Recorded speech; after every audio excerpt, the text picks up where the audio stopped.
आपके दर पर आने से पहले मैं बड़ा कमजोर होता हूं, मगर आपकी दहलीज को छूते ही मैं कुछ और होता हूं। आप देख रहे हैं गीता ज्ञान। मैं हूं आरजे कार्तिक। श्रीमद् भगवद गीता के 5वें अध्याय से क्या सीखा समझा जा सकता है। तीसरे अध्याय में अगर आपने सुना समझा हो तो अर्जुन ने एक प्रश्न रखा था कि भगवान, अगर आपको ज्ञान योग सरल लग रहा है तो मुझे कर्म योग में क्यों फंसा रहे हैं, मुझे भयंकर कर्मों की तरफ क्यों भेज रहे हैं। अर्जुन को ऐसा लगा कि ज्ञान योग बड़ा अच्छा है, हारने पर स्वर्ग मिल रहा है, जीतने पर महामहिम की स्थिति मिल रही है, इससे बढ़िया क्या होगा। तो एक बार फिर से 5वें अध्याय की शुरुआत में ही धनुर्धर अर्जुन ने भगवान से प्रश्न किया। अर्जुनः उवाच संन्यासम कर्मणाम कृष्ण पुनर्योगम च शंससि यच्छेय एतयोरेकम तन्मे ब्रूहि सुनिश्चितम। अर्जुन ने कहा, हे श्री कृष्ण, आप कभी संन्यास माध्यम से किए जाने वाला जो कर्म है उसकी प्रशंसा कर रहे हैं, कभी निष्काम दृष्टि से जो किया जा रहा है उसकी प्रशंसा कर रहे हैं। इन दोनों में से कोई एक जो कि आपका निश्चय किया हो, जो परम कल्याणकारी हो, उसके बारे में बताइए। जब सामने दो रास्ते और आप वाकई में कहीं जाना चाहते हो तो आप पता करने की कोशिश करेंगे कि कौन सा सरल है, कौन सा सही रहेगा। तब भगवान श्री कृष्ण ने जवाब देते हुए कहा, उत्तर में कहा, श्री भगवान उवाच संन्यासः कर्म योगश्च निःश्रेयसकरावुभो तयोस्तु कर्म संन्यासात् कर्म योगो विशिष्यते। हे अर्जुन, संन्यास माध्यम से करने वाला कर्म हो या ज्ञान मार्ग से करने वाला कर्म हो, निष्काम भाव से किया जाने वाला जो कर्म है वो परम श्रेय मोक्ष तक पहुंचा देता है। लेकिन फिर भी जो निष्काम कर्म योग है वो ज्ञान योग की अपेक्षा श्रेष्ठ है। अब सवाल बनता है कि श्रेष्ठ क्यों है। श्री भगवान उवाच संन्यासस्तु महाबाहो दुःखमाप्नुम योगतः योग युक्तो मुनिर्ब्रह्म न चिरेणाधिगच्छति। कहते हैं पार्थ, निष्काम कर्म योग का आचरण किए बिना, उसे करे बिना कोई भी संन्यास नहीं पा सकता। संन्यास का मतलब है सर्वस्व का न्यास हो जाना, सारी इच्छाएं मिट जाना। जब योग आपने शुरू ही नहीं किया, ध्यान आपने शुरू नहीं किया, कर्म आपने शुरू नहीं किया, मेडिटेशन ही शुरू नहीं किया, तो आप वहां तक पहुंचेंगे कैसे। कहने का मतलब यह है कि ज्ञान योग में भी कर्म तो करना पड़ेगा। ऐसा नहीं है कि आपने मान लिया कि मैं पहुंच चुका हूं, अहम ब्रह्मास्मि, उससे बात नहीं बनेगी, वो सिर्फ और सिर्फ पाखंड होगा। भगवान श्री कृष्ण कहते हैं कि ये जो है अंतर जो है दोनों में, वो सिर्फ कर्ता के पर्सपेक्टिव का है, दृष्टिकोण का है। एक अपनी शक्ति को समझ करके, हानि लाभ को सामने रख करके कि यहां खड़ा हूं, यहां से वहां पहुंचना है, ऐसे चलता है। और दूसरा जो है वो इष्ट पर निर्भर होकर के, प्रभु पर निर्भर होकर के ध्यान में प्रवृत्त होता है। एग्जाम्पल के तौर पर अगर हम बात करें तो एक स्टूडेंट जो है वो प्राइवेट पढ़ाई कर रहा है, एक रेगुलर पढ़ाई कर रहा है, दोनों का कोर्स एक है, सिलेबस एक है, एग्जाम एक है, एग्जामिनर एक है, रिजल्ट जो है वो भी एक आने वाला है। बस वो जो तरीका है, वो जो पर्सपेक्टिव है वो अलग अलग है। तो भगवान श्री कृष्ण कहते हैं कि अपने चित्त को ध्यानस्थ करना है, कर्मों को समर्पण के साथ में, पूरे समर्पण के साथ में युद्ध के मैदान में उतरना है, कर्म करने, इष्ट पर निर्भर होना है।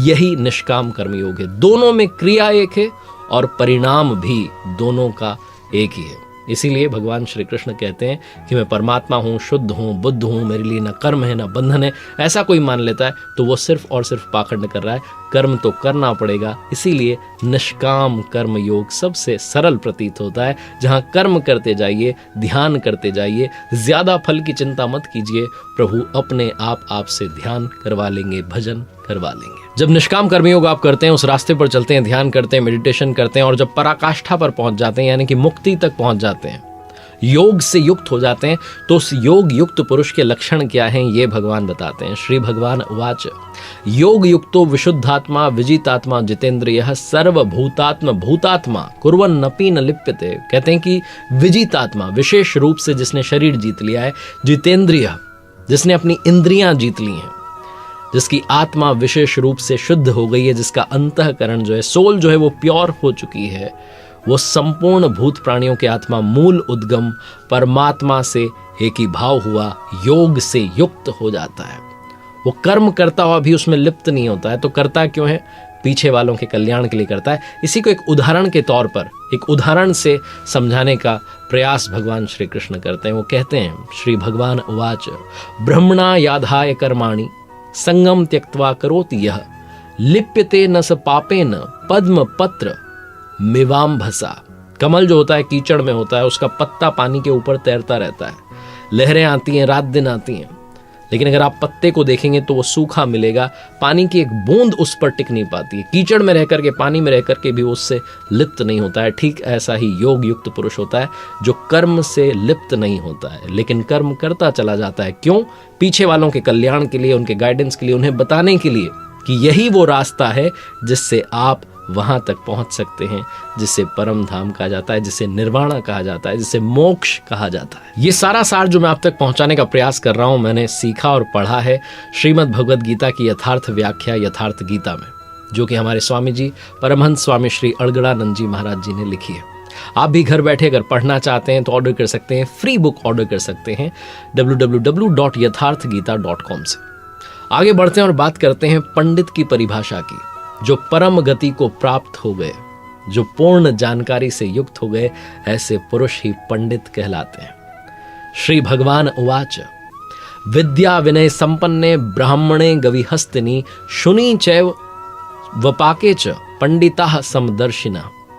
कहते हैं कि ज्ञान से जिनका पाप नष्ट हो चुका है, जो अपुनरावर्ती परम गति यानी कि दोबारा जन्म नहीं लेंगे, जो उस गति को प्राप्त हो चुके हैं, ऐसे जो ज्ञानी जन होते हैं, जो विद्वान होते हैं, वो विद्या विनय युक्त ब्राह्मण में, चांडाल में, गाय में, कुत्ते में, हाथी में समान दृष्टि वाले होते हैं। उनकी दृष्टि में सब समानता रखते हैं, कोई हीनता नहीं रखता है।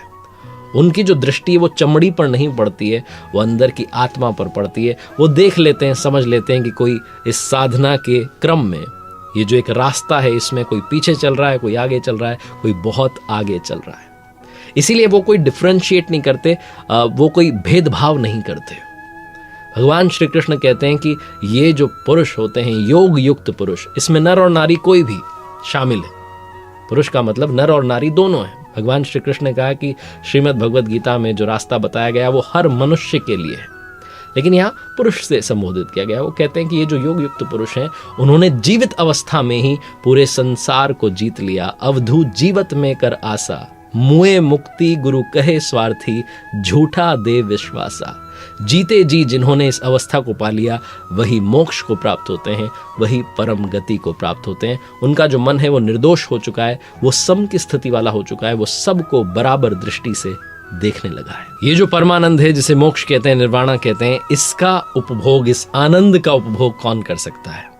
वो तो बिल्कुल नहीं कर सकता जो बाहर के विषय भोगों में फंसा हुआ है। तो क्या ये जो भोग हैं, ये बाधक हैं, इस रास्ते में रुकावट हैं? इस पर भगवान श्री कृष्ण कहते हैं, श्री भगवान उवाच ये ही संस्पर्शजा भोगा दुख योनय एवते, आद्यंतवंतः कौन्तेय नतेषु रमते बुधा। केवल हमारी स्किन ही नहीं, त्वचा ही नहीं, जितनी इंद्रियां हैं वो सब स्पर्श करती हैं। देखना जो है वो आंख का स्पर्श है, सुनना जो है वो कान का स्पर्श है। इंद्रियां जो हैं और विषय जो हैं, उनके संयोग से ये भोग उत्पन्न होते हैं और भोगने में बड़े प्यारे लगते हैं, बड़ा अच्छा लगता है। लेकिन दुख योनियां, दुखद योनियों के कारण बनते हैं। ये भोग ही अलग अलग जन्मों में हमें भेजते रहते हैं, हमारी आत्मा को इस जन्म मृत्यु के जो फेर है उसमें फंसाए रखते हैं। तो इसीलिए भगवान श्री कृष्ण कहते हैं कि जो बुद्धिमान पुरुष होते हैं, जो विवेकी होते हैं, वो कभी भी इसमें नहीं फंसते हैं। अर्जुन को एक बार फिर से मोटिवेट करते हुए कहते हैं, श्री भगवान उवाच शक्नोति हेव यह सोढ़ुम प्राक शरीर विमोक्षणात् काम क्रोधोद्भवम वेगम सयुक्तः स सुखी नरः।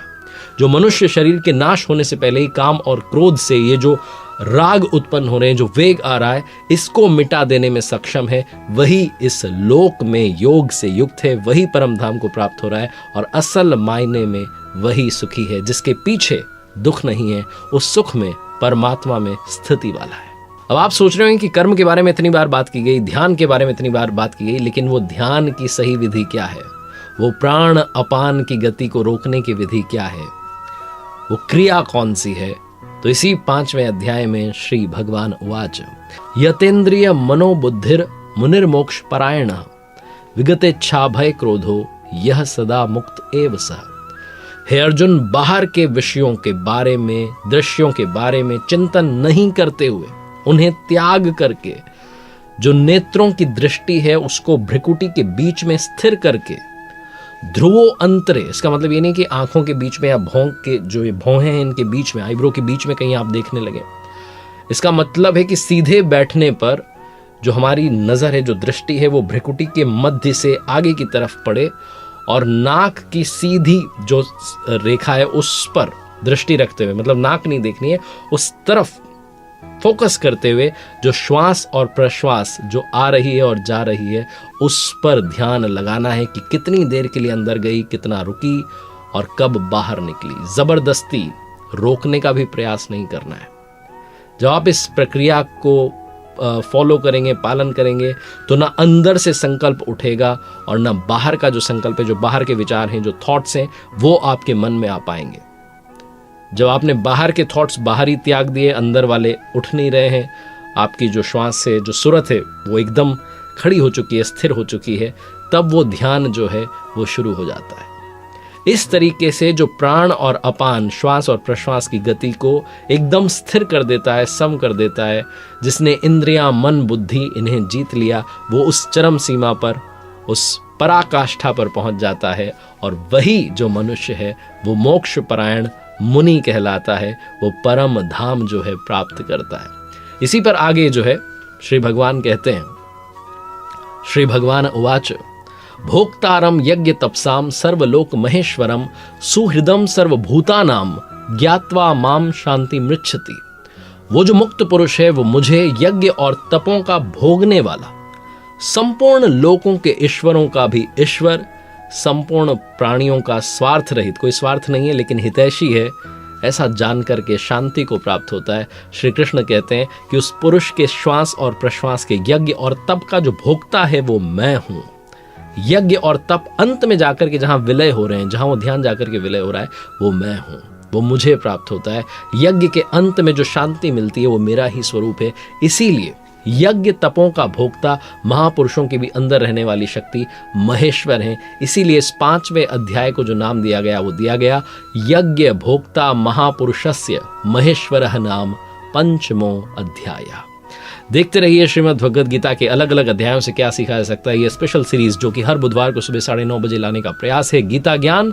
अगर आप घर बैठे श्रीमद् भगवद गीता की यथार्थ व्याख्या, यथार्थ गीता पढ़ना चाहते हैं तो अभी के अभी आप ऑर्डर कर सकते हैं www.yatharthgita.com से।